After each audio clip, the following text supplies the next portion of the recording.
Welcome back to the channel, you Kookz. Today on the Van Kookz channel, we are going to show you how to make a very simple shelf. And any coop can do this, so we show you how to do it. Maximize all your space. Every inch you can get, use it in the van. And we're going to show you how we constructed this very simple shelf and how you can do it at home with minimal tools. Let's get into it, Kookz. We're making a shelf over the slider door in the transit, and what we're going to do is start with a template, a cardboard template, and we're just going to get this curve here of the wall. And what I have here is a washer taped onto my pencil so that I can get a good positive connection with the wall. And I can, so what you do is you drag the washer along the wall and you keep it there so that you can get that line. And so since my washer doesn't quite reach this top part, what I like to do is get another piece of cardboard and make a huge washer. Now I have my washer that's going to drag across the top. And see how I'm just keeping that washer along the top of the roof?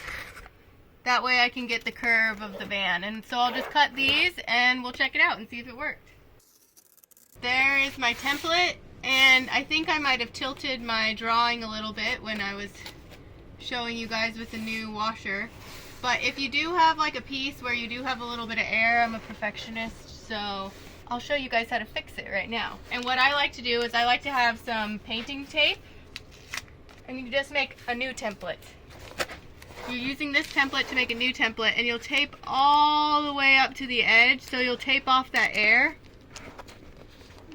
And sometimes you'll need a couple pieces of tape because it does look like it is like a curve. So you'll just tape until you can't see any air anymore. So you can see how that a little bit was missing there. So now I'm just going to trace that onto a new template and see how it comes out. This is what our template looks like. It's going to be a little shorter than this because we don't want it to hang out over this, but that is how you make a template to the curve of the van and the curve of the roof. I am going to take it to a hard cardstock, check it again, and then I'm going to put it on our pretty wood. And once you have your template drawn out, get your safety goggles on and a mask if you want, and start jigsawing. So if you don't have a band sander, you can get as close to the line as possible. Usually I just try to I'm pretty proficient with the jigsaw, so I like to just hit the line, stay on the line, go slow, and take your line away. But I did leave a little bit of line here, so I am going to sand it down to the line so I can get a nice, clean match. I forgot to mention, if you don't have a band sander, what I was going to say is use the circular sander. That should work. Just be careful to keep it flat so that you don't have any rounding. So now that this is done, we're going to do the other. You're going to repeat for the other side. So we got our sides scribed and cut, and then we taped the front so they look real nice and you can't see that plywood edge. You can see the plywood edge on the back, but we got the tape on the front so it just looks like a hardwood piece. And so what we're going to do now is measure our wood is going to sit in between, so it's not going to sit on top like that. It's going to sit in between, going across like that. So what we're going to do is we're going to stack these two and run the tape measure the length of what we want it to be. So basically when we're stacking it like this, what we're doing is we're subtracting this amount because it's going to go in between. So that's why we're subtracting it. And then they're different sizes because this curves in and it curves down. So that's why the transit's weird. But we're going to show you how to do it. So this is just going to be a simple open shelf. So she's just going to put decks of cards and some spices and stuff here just to utilize this space so it's not dead space. But if you want to know how to do shelves like this, we have tons of videos on the rest of our YouTube about that. So we'll link some here if we can. So we got this 3-inch tall piece for our front so it'll hold everything in. And now I'm just going to chop it to size. Ours was 50.5. I like using these mechanical pencils because it has a sharp, clean line. So you want to be really careful on where you put your line. So I'm going 50.5. And I like to put an X on the side that I'm not keeping. And so you'll want your saw to land here. so you'll keep the line. Sometimes you can cut down the center of your line, and this saw blade is like 1/8 of an inch, so it can take away 1/8 of an inch if you're not careful on where you lay down that saw. So you got to be mindful of where you draw your line. And remember, did I draw it right on the half, or did I draw it to the left of the half, or am I using a fat Sharpie? Do I need to know where that is? So just remember where you put it.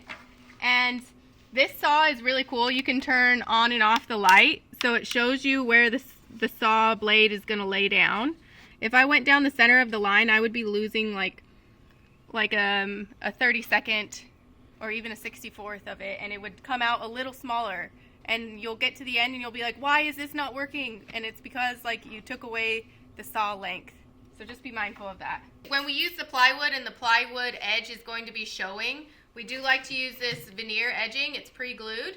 And they have it for oak, they have it for maple, they have it for all different types of things. And it's not that expensive, so we like to use it and make it look pretty so it looks like a fresh hardwood piece.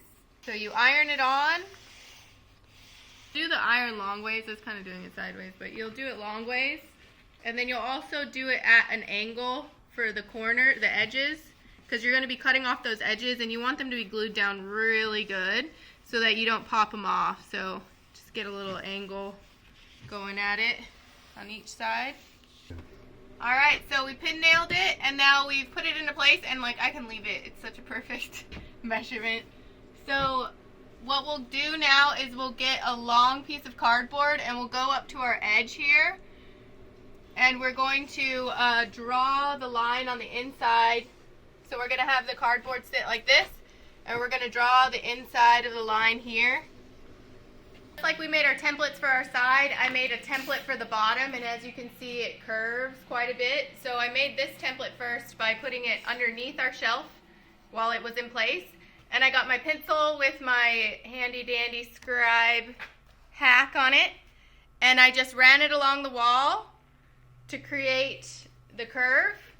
And I got the curve pretty close, but it wasn't close enough. There was a couple places where it was really far off of the wall, so I put some tape, like I showed you on the other one, to cover up that air gap. And then I traced it onto the piece of wood, and this was pretty good. So I didn't put it on another hard sheet because we didn't have a long enough hard sheet to do it. So I put it on the template. I went and checked, and sanded down as close as I could get to the edge. And there's no light there, so I'm happy with that. And then we put that underneath there and traced the front of where it needed to go. And then now I'm going to cut that side off. And then we'll be done with our underside, and then we'll just put it all together. Alright, so I have my front piece finished. I taped off the edge so you can't see the ply. And the reason that we have, usually you'll have your front edge covering your bottom edge so you won't even have to tape it. But because we didn't want to put a nailer in there because it's such a small shelf, we wanted to go into the front underneath. And then we have a piece in the back to go underneath so that we can keep this shelf as maximum use as possible. So normally you wouldn't have your bottom edge like that, but that's the way we did it this time because it's such a small shelf. So now we're going to go in with nailers, with the nail gun, and put it together. Alright, Kookz, that is the end of this video, and I hope that you were able to replicate this shelf easily at home. Make sure to go to vankooks.com so that you could sign up for the VanKooks Masterclass. We are going to compile all the research that you're going to need in our VanKooks Masterclass, and we hope it is very helpful to you so that you can just breeze through your build and get out there adventuring. Adventure before dementia. So go to vankooks.com, and again, guys, thank you guys so much for coming to VanKooks YouTube. We appreciate you, Kookz, and we can't wait to see you on the road. So hit us up, and thanks for watching. Peace out.